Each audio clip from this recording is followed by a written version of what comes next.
কথা ক'বলৈ গ'লে আজি মই যিটো সিদ্ধান্ত লৈছোঁ সেই সিদ্ধান্তটো মোৰ বাবে এটা সহজ সিদ্ধান্ত নাছিলে।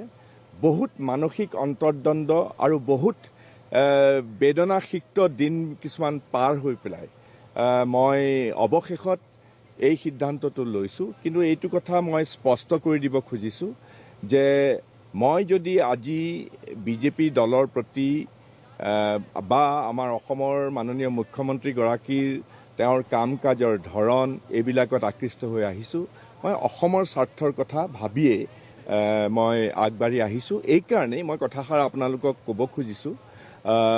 চাওক, মই কিয় কংগ্ৰেছ দল এৰিব লগা হ'ল, একেবাৰে সকলোৰে সহানুভূতি আদায় কৰিবৰ কাৰণে মই কিবা হাৱৈ বিৱৈ কৰি পেলাই মই বিলাপ কৰিব খোজা নাই। কিন্তু এটা কথা ঠিক যে মই একেবাৰে সৰু বয়সতে 16 বছৰ বয়সতে কংগ্ৰেছ দলৰ লগত জড়িত হৈ আছোঁ আৰু এইটো কথাও মই কম আৰু সদায় থাকিম যে মোৰ জীৱনৰ যিটো পৰিক্ৰমাত অৰিহণা আছে। মই আজি যদি সমাজত কিবা প্ৰতিষ্ঠা পাইছোঁ তেতিয়াহ'লে কংগ্ৰেছ দলৰ জৰিয়তেই মই প্ৰতিষ্ঠা পাইছোঁ আৰু মই সদায় এইটো লৈ পেলাই গৰ্ববোধ কৰোঁ যে মই ফাৰ্ষ্ট জেনেৰেশ্যন পলিটিচিয়ান আৰু এই ফাৰ্ষ্ট জেনেৰেশ্যন পলিটিচিয়ান হিচাপে মই কাম কৰি আহিছোঁ। কিন্তু অলপ দিনৰ পৰা অতি প্ৰণালীগতভাৱে মই শ্বাসৰুদ্ধ হৈ গৈছিলোঁ। কিন্তু এই আজি যিটো মই বিজেপি দলত যোগদান কৰিছোঁ তাৰ মূল কাৰণ যদি আপোনালোকে বিচাৰে, মই এই কথা ক'ব খুজিছোঁ যে মাননীয় মুখ্যমন্ত্ৰী শ্ৰী হিমন্ত বিশ্ব শৰ্মাৰ লগত আমি সুদীৰ্ঘকাল সতীৰ্থ হিচাপে আমি সময় অতিবাহিত কৰিছিলোঁ। তেওঁ কংগ্ৰেছ দলৰ সহ জড়িত অসমত শান্তি আনিবৰ কাৰণে বিভিন্ন ধৰণে কাম কৰিছিলোঁ আৰু তাৰ পিছত মন্ত্ৰীসভাৰ আমি সতীৰ্থ আছিলোঁ। মই সদায় অসমৰ ভৱিষ্যতৰ কাৰণে বিশেষকৈ যিবিলাক বিভীষিকাময় দিন আমি পাৰ কৰিছোঁ সেই বিভীষিকাময় দিনবিলাক তাৰ পৰা কৰাল গ্ৰাসৰ পৰা অসমক আধাৰণক লগত লৈ আমাৰ অসমখন পুনৰ নিৰ্মাণ কৰিবৰ বাবে মই কাম কৰি আহিছোঁ আৰু তাত একেলগে মই আমাৰ পিছত আমাৰ মুখ্যমন্ত্ৰী শ্ৰী আমাৰ শৰ্মা ডাঙৰীয়াৰ সাহচৰ্য পাইছিলোঁ।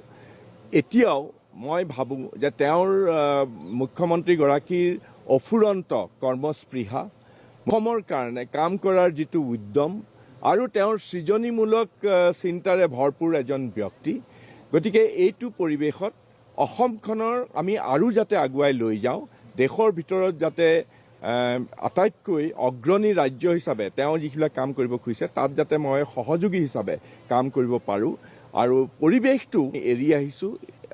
তাত হয়তো পিছৰ ফালে যোৱা 2 বছৰমান ধৰি পেলাই মই যথেষ্ট অপমানৰ সন্মুখীন হৈছিলোঁ আৰু মই কৈছোঁৱেই যে বিভিন্ন ধৰণেৰে অপমানিত হৈছিলোঁ।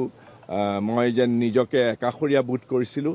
কিন্তু মই বিজেপি দলত যদি যোগদান কৰিছোঁ, এই নিজৰ আত্মসন্মান বজাই ৰাখি মূৰ তুলি এজন অসমীয়া হিচাপে মই কাম কৰি যাম আৰু সদায় মই মোৰ অসমীয়াত্বক মই ৰক্ষণাবেক্ষণ দিম।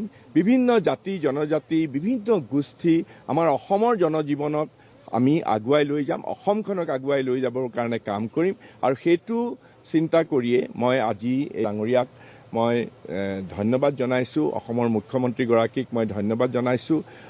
বিজেপি দলৰ একেবাৰে শীৰ্ষ যিসকল লোক আছে, অমিত শ্বাহ ডাঙৰীয়াকে ধৰি পেলাই বিজেপি দলৰ সভাপতি নীতিন ডাঙৰীয়াকে ধৰি পেলাই সকলোকে মই ধন্যবাদ জনাইছোঁ। মই আশা কৰোঁ মই মোৰ পাৰোঁ আৰু ভৱিষ্যতৰ কাৰণে যাতে অসমখনক আগুৱাই লৈ যোৱাত মোৰ সতীৰ্থসকলৰ সৈতে একেলগে কাম কৰি যোৱাৰ এটা যাতে পৰিৱেশ পাওঁ, সেইটো কাৰণেই মই এই বিজেপি দলত যোগদান কৰিছোঁ আৰু মই সকলোকে ধন্যবাদ জনাই মই এইখিনি কথাই আপোনালোকক ক'ব খুজিছোঁ।